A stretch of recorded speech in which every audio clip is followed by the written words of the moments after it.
My name is Sharon. I'm 30 years old. For most of my life, I've been the invisible one, the background character in my own family story. I grew up believing that love was something you earned, not something freely given. My parents never said it out loud, but their actions screamed it every single day. Jenna mattered more. When I was little, I didn't notice it. Mom used to cheer so loudly at my school plays that I'd get embarrassed. Dad would tape my drawings to the fridge like they were museum pieces. For a while, it felt like I was their world. Then Jenna was born. It was as if a switch flipped in our house. Overnight, my parents' attention shifted, and suddenly everything revolved around her. I went from being the sun to just another star fading in the background. I told myself it was normal, every younger sibling gets the spotlight for a while, but a while turned into forever. I started working harder. Straight A's, student council, sports volunteering. Every accomplishment was a quiet plea. See me, just once. But no matter what I did, it never mattered. The first time I realized how deep it ran was on my 18th birthday. It was supposed to be my day, my first real party, friends, music, a little sense of celebration that belonged to me. For a few hours, I actually felt happy. Then, just as I was about to blow out the candles, Dad's phone rang. Police station.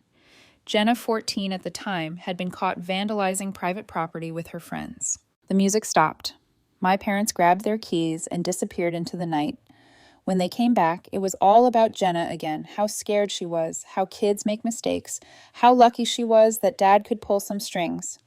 My cake sat there melting in the kitchen untouched. I remember slicing myself a piece. Hours later, the house dark and quiet, listening to them, comforting her down the hall. I didn't even taste the cake. All I could think was, I should have known better than to think today was about me. Years later, it happened again, only worse. I'd just landed my first full-time job after college, something I'd worked toward for years. I came home excited, carrying takeout and a bottle of cheap champagne, ready to tell my parents. I barely got through the door before I saw them decorating the living room. Balloon streamers, the whole thing. I froze. Mom smiled and said, "Perfect timing, sweetie. Jenna has some news." Jenna waltzed in, beaming, clutching her high school boyfriend's hand. "We're engaged," she said, holding up her ring like she'd just won an award.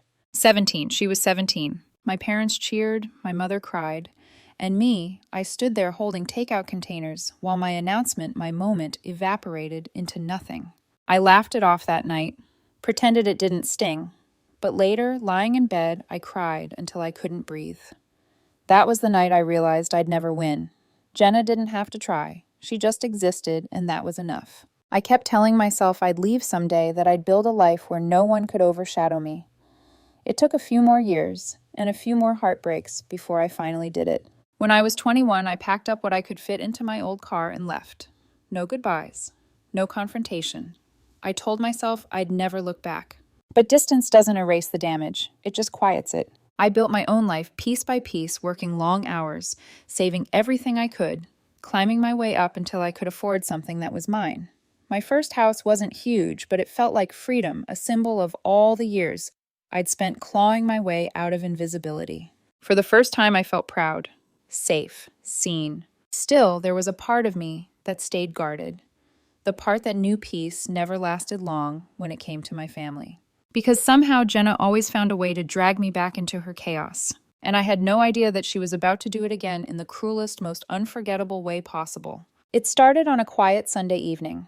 I'd just come home from dinner with friends laughing relaxed, the kind of calm I used to think I'd never earn. The air was heavy with the smell of rain, and the streetlights shimmered against the wet pavement. Then I saw it. My house, my sanctuary, was covered in red. At first I thought it was a trick of the light. Then the shapes took form, crude letters dripping uneven alive. Fraud. Loser. Pathetic. The words screamed from my front door windows, garage, everywhere. The smell of spray paint hit me next, sharp and chemical. The paint was still wet. Whoever had done it had just left. My stomach dropped. I stood frozen on the sidewalk, clutching my keys, my mind struggling to make sense of what I was seeing. This wasn't random vandalism, it was personal. The handwriting was wild and jagged, like someone was trying to bleed their rage onto the walls. I took a hesitant step closer, then another. The rain had started again, washing streaks of red down the siding like blood. My hands were shaking so badly I almost dropped my phone when I tried to unlock it. Neighbors peeked through their curtains, pretending not to watch. I could feel the judgment in the air. What had Sharon done? Why would someone hate her this much? I forced myself inside. My home smelled faintly of lavender and coffee, normal safe, but my heartbeat refused to slow. I turned on every light and locked every door, then went straight to my office where the security monitor sat on the desk. When I clicked rewind, I prayed it was just some random kids, a prank, anything but what I was about to see. The screen flickered. Midnight. A figure in a hoodie walked up my driveway carrying a bag. The streetlight caught her face for half a second. My lungs locked. Jenna. Her movements were unmistakable, the impatient way she glanced over her shoulder, the slight tilt of her head, the nervous tapping of her foot as she worked. I'd seen that posture 1,000 times. My little sister vandalizing my home like I was her enemy. I leaned back in my chair, trembling. I wanted to scream to break something, but instead I just sat there watching the footage over and over until my eyes burned. Part of me wanted to deny it. Maybe it wasn't her. Maybe I was mistaken. But then I saw it the way she wrote the letters. The same messy handwriting she used when we were kids, the one she'd scrawl across sticky notes she'd leave under my door after we fought. Notes that said things like, "Nobody likes you," or "You're a waste of space." She hadn't changed, not one bit. I didn't cry, not yet. The tears would come later when anger gave way to something deeper. Right then, I was cold, focused. I started documenting everything. I took photos of the house from every angle, close-ups of the slurs, even a video of myself describing the damage. Then I saved copies of the footage to multiple drives. When I looked at the mess again, I realized it wasn't just vandalism, it was a message. A declaration that no matter how far I ran, Jenna still had the power to hurt me. But this time she was wrong. For the first time in my life, I wasn't going to let her get away with it. I knew calling the police wouldn't help. Dad might be retired, but he still had friends in the department.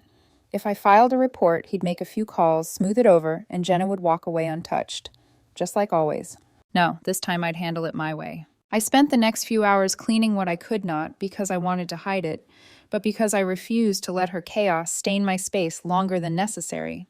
Then, as dawn started to break, I sat at my computer and opened my social media. The cursor blinked on an empty post. I hesitated for one breath, then began typing. This is what happens when someone can't handle your success. My house was vandalized tonight. Proof included. I didn't name Jenna. I didn't have to. Anyone who knew us would recognize her in the photos and the footage. I hit post. Within an hour, the notifications started flooding in. Likes, comments, shares. The story took on a life of its own. People were outraged, furious on my behalf. But beneath the storm of attention, a quiet, dark satisfaction bloomed inside me. For once, it wasn't me cleaning up Jenna's mess. It was her turn to face the consequences. As the sun rose, I stood by my window, looking out at the faint pink sky above the ruined paint. The house looked wounded, but somehow I didn't. For the first time, I felt powerful. But I also knew this was just the beginning. Because in my family, no secret ever stays buried for long. By the next morning, my phone was vibrating nonstop. Notifications poured in like a flood I couldn't stop. Hundreds of strangers were commenting, sharing, and tagging me in posts. Some offered sympathy, others outrage. A few even recognized Jenna immediately. "Isn't that your sister?" one comment read. Another said, "Wow, family drama just went public." By noon, my post had gone viral. Friends from college coworkers, even distant relatives were messaging me saying things like, "Good for you, finally standing up for yourself," or "I always knew she was bad news." For a moment, I felt something I'd never felt before: validation. Years of being dismissed, minimized, and ignored suddenly reversed. People saw what I'd seen all along. Then the phone calls started. First was Jenna. I didn't answer. She texted instead. "Sharon, please call me. You don't understand. It was a mistake. I was upset. You're overreacting. You didn't have to humiliate me." Humiliate her. I stared at the screen in disbelief. She had spray painted my house, and somehow she was the victim. I ignored every message. 2 hours later, my father called. "Take that post down," he barked the second I answered. "No, hello. No question about how I was doing. Do you realize what you've done to your sister's reputation?" I laughed bitterly. "You mean the reputation she ruined herself? She vandalized my home, Dad. She made a mistake. You don't air family business online. You could have handled this privately." "Like you handled her vandalizing public property when she was 14, I snapped. "You covered for her then, too." There was a pause, a heavy one. Then his voice came back colder. "We need to stick together as a family." That word family landed like poison. "Family," I said quietly. Where was that family when I was cutting my own birthday cake alone because you were bailing her out of jail? He hung up without replying. Mom called next. Her voice was soft, trembling. Sweetheart, please. You're better than this. Better than what? Defending myself. She started crying. We know we weren't perfect parents, but this isn't the way. People are calling us your father's old colleagues, our friends from church. We can't go anywhere. So now it's about embarrassment, I said flatly. Not the years of ignoring me, not the way you enabled her, just your reputation. Sharon, please, she whispered. I never wanted this. Neither did I, Mom, I said, and hung up. That night I scrolled through the comment sections. People were debating my decision, half defending me, half condemning me. Some said, good for her, stand up for yourself. Others, she shouldn't have gone public. Family is sacred. But I'd lived inside that sacred family long enough to know what it really meant, silence. Protecting the golden child. Pretending everything was fine while rot spread underneath. For once, I wasn't going to pretend. By the second day, the post had over 100,000 views. Then the real storm began. Someone who claimed to know Jenna commented, "Oh, this isn't new. She's been scamming people for years." Another posted screenshots of text messages showing Jenna borrowing money she never paid back. Then came stories about her failed business, how she'd taken deposits for event planning gigs that never happened. The comment threads exploded. Every secret Jenna had tried to bury was being dug up by strangers with pitchforks. I should have felt vindicated, but a knot started forming in my stomach. The truth was spreading faster than I could control it. By the third day, the local news had picked it up. They didn't mention names, but everyone who knew our family could read between the lines. Then came the call from Uncle Mark, always the self-appointed peacemaker. Sharon, honey, listen, he started carefully. Jenna's distraught. She hasn't slept. She's saying you're ruining her life. She ruined mine years ago, I said. She's young. She makes mistakes. She's 26, Uncle Mark, not 16. He sighed. Your dad's taking this hard. People at the department are talking. You're hurting him too, you know. That last line stung, even though I'd expected it. Maybe it's time he faces what he's protected all these years, I replied quietly. Sharon, this isn't justice anymore. It's revenge, he said. I closed my eyes. Maybe I admitted. But at least this time the truth isn't being buried. That night I couldn't sleep. The house was quiet, but my mind wasn't. I kept replaying Dad's words, stick together as a family. What did that even mean when you were the only one ever sacrificed for peace? I looked at my reflection in the window, faintly lit by the streetlight outside. My eyes were tired but steady. No, this wasn't revenge. It was survival. The truth had finally seen daylight, and it wasn't going back underground. But I had no idea how deep the fallout was about to go. Because the more the internet dug into Jenna's life, the more it started uncovering things that even I didn't know about. And soon the damage wouldn't just be hers to bear. By the fourth day, the post wasn't just a viral family drama anymore. It had become a full-blown scandal. The story had made its way to community forums, gossip blogs, and even a local news site that specialized in human interest pieces. People were dissecting every screenshot, every line of text, every pixel of the video. And then new evidence surfaced. Someone uploaded screenshots of group chats. Jenna bragging about getting away with things because of her dad's connections in the police department. My father's name was there in black and white. He's got my back, she'd written. He always does. It was the kind of quiet corruption no one talks about, the small favors, the quick phone calls, the way power bends when family is involved. Dad had been doing it for years, cleaning up her messes before they ever became public. Now it was all out there. My phone buzzed, nonstop, reporters, relatives, people I hadn't spoken to in a decade. My inbox overflowed with messages, some thanking me for exposing her, others warning me to take it down before I destroyed everything. But the truth was already moving on its own. I couldn't stop it, even if I wanted to. I sat at my kitchen table that night, the lights dim, the silence thick enough to choke on. The glow from my laptop screen lit up Jenna's smirking face in an old photo someone had posted beside the screenshots. The caption read, "Entitled and untouchable until now." A part of me wanted to close the laptop and disappear. But another part whispered, "No. This is what they made." Then came the call I'd been expecting. "Do you realize what you've done?" Dad's voice was hoarse, angrier than I'd ever heard it. "Expose the truth," I said quietly. "You've ruined us." "I didn't ruin anything, Dad. I just stopped hiding it." There was a pause, the sound of him breathing hard. "You think you're righteous. You think you're some kind of hero. You humiliated your own family. You humiliated me." I took a deep breath. You did that yourself when you decided to cover for her crimes. Maybe you should have thought about this before protecting her again and again." He didn't answer. Then the line went dead. The next day I woke to headlines. Local officer under investigation for misconduct. Online scandal exposes years of family cover-ups. Dad had been suspended pending review. I just sat there staring at the article, my coffee untouched. The hollow feeling in my chest wasn't satisfaction, it was something heavier. I had wanted accountability, not destruction. But destruction is what I got. By that evening, Mom called. Her voice was quiet, almost broken. "He's been forced into early retirement," she whispered. "Do you know what that means for us?" I swallowed hard. "Maybe it means you can finally stop pretending everything was fine." "Sharon," she said, voice cracking. "We made mistakes, but we were trying to protect her. She's our daughter, too." "So am I said softly. "But you never protected me." There was nothing but silence after that. Then the faint sound of her crying before she hung up. Hours later, I got a message from a number I didn't recognize. It was short.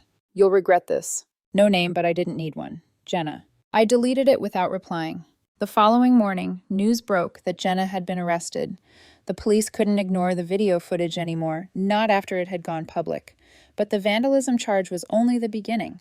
The investigation dug deeper: fraud, stolen deposits from her failed business, and even accusations of drug involvement. Every lie she'd built her life on was collapsing one headline at a time. I should have felt vindicated. I should have felt free. But as I sat on the couch watching the report on TV, I felt hollow. This wasn't how justice was supposed to feel. The doorbell rang that evening. It was my Uncle Mark. His face looked years older. He didn't wait for an invitation, he just stepped inside and stared at me. "She's in jail," he said, "and your parents can barely leave the house. Your dad's career is gone. Your mom's seeing a therapist now. She's falling apart." I crossed my arms, defensive, even though I didn't want to be. "I didn't tell her to pick up a spray can." "I know," he said quietly. "But this went too far." I felt the words hit me sharp and cold. Maybe he was right. Maybe I had gone too far. But then again, wasn't silence what kept us here in the first place? I looked out the window. The night was still, the street empty. My house, freshly painted, looked almost peaceful again. But inside me, nothing was calm. I'd set something in motion I couldn't take back. The truth had burned through every lie, but it left ashes in its place. And for the first time, I started to wonder, when you finally get justice, what's left? The silence that followed Jenna's arrest was almost eerie. No more midnight phone calls, no angry messages, no reporters camping outside my house. For the first time in years, my phone was still. But peace didn't feel like peace. It felt like standing in the wreckage after a storm, wondering if you'd survived or just stopped fighting. Jenna's mugshot was everywhere. She looked defiant, chin raised, eyes hollow. The same arrogance she'd worn since childhood was still there, but dulled, like she was realizing that her charm couldn't talk her way out of this one. My post had done its job. Too well, maybe. Within weeks, the official charges were announced: vandalism, fraud, and multiple counts of theft related to her failed business. The investigation into Dad's cover-ups continued, and while he wasn't charged, the department made it clear, so his career was finished. Mom tried to reach out again. This time she didn't call. She wrote a letter. It arrived in a soft blue envelope, her handwriting shaky. "Sharon," it began. "I've been trying to find the words, but I don't know how. Your father and I made mistakes. We thought we were protecting your sister, but I see now that we were losing you in the process. I can't change the past, but I want you to know we never stopped loving you. I'm sorry you felt unseen." Her words blurred as I read them. There were lines about Jenna's arrest, about shame and guilt, but something was missing: ownership. It wasn't about how she and Dad had enabled Jenna for years. It was about how they felt now. Their pain, their regret. Not mine. Not the childhood I'd spent begging to be acknowledged. I folded the letter neatly and put it back in the envelope. I couldn't throw it away, but I couldn't answer it either. Not yet. Days blurred together after that. I worked, ate, slept, pretended life was normal. But guilt started creeping in at the edges, the kind that doesn't belong entirely to you, but sticks anyway. Uncle Mark stopped by again one evening. He looked tired, his shoulders sagging under invisible weight. "Your mom's not doing well," he said. "She barely leaves her room." I nodded, saying nothing. "And your dad, he blames himself, but he also blames you." I let out a small laugh, hollow and sharp. "Of course he does." Mark sighed. "Sharon, listen. I'm not defending them.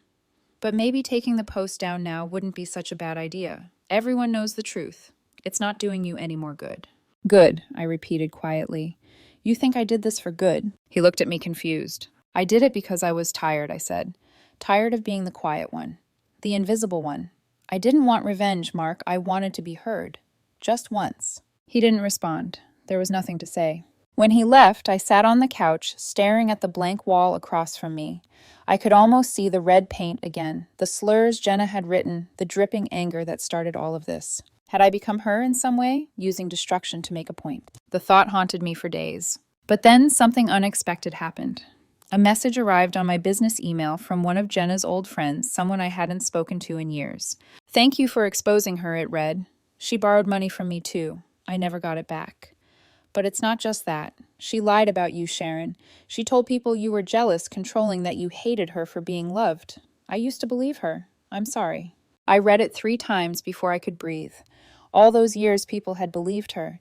They'd seen her as the poor, misunderstood younger sister and me as the bitter, ungrateful one. Now the truth was finally visible. And still I felt empty. The court date came sooner than I expected.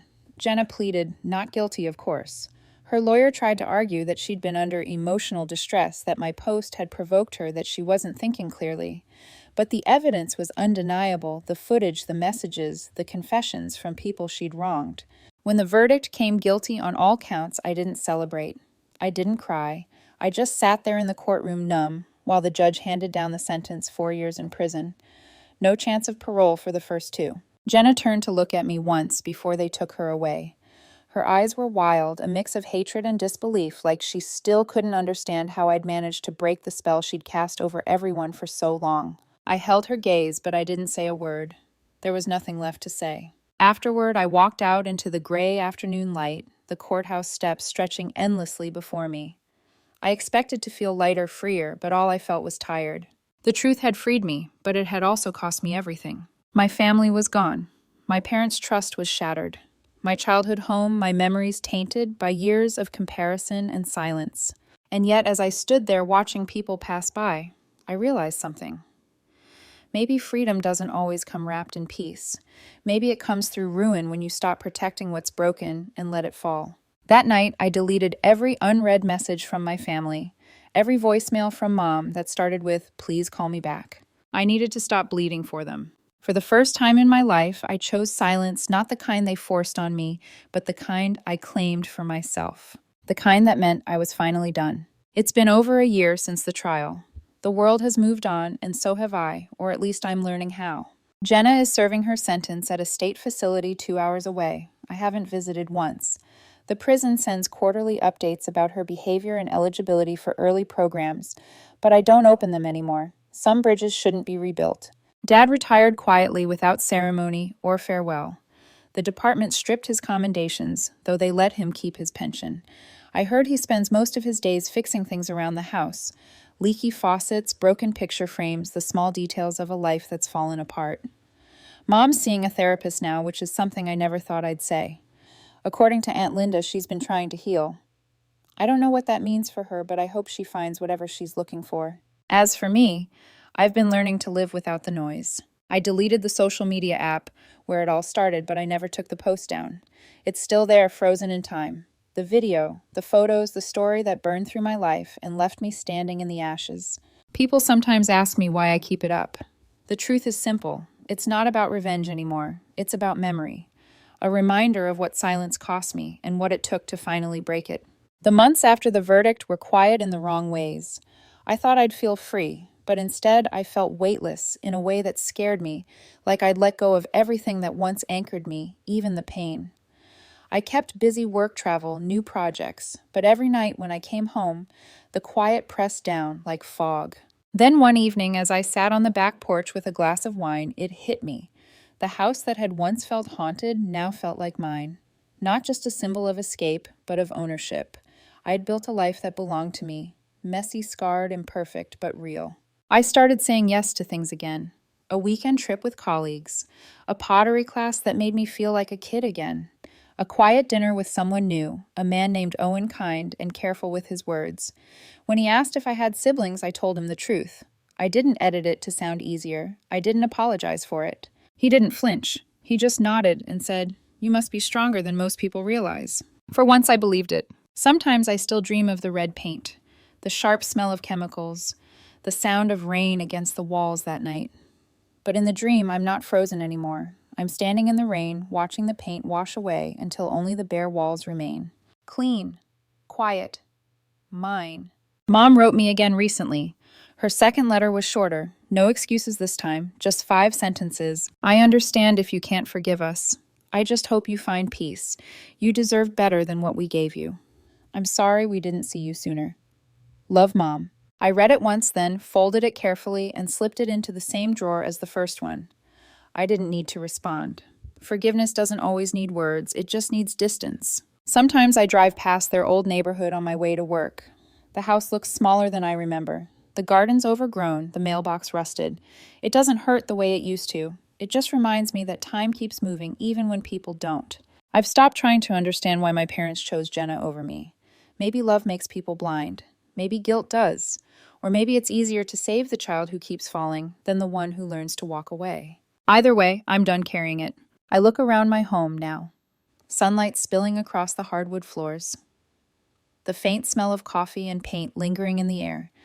And I realize something simple, something I never thought I'd say. I'm free. Not because they're gone, not because I won, but because I finally stopped needing them to see me. The scars from my family's dysfunction are still there, faint reminders of what it cost to stand up for myself. But they don't ache anymore. They've become part of me, proof that even broken roots can still grow something strong.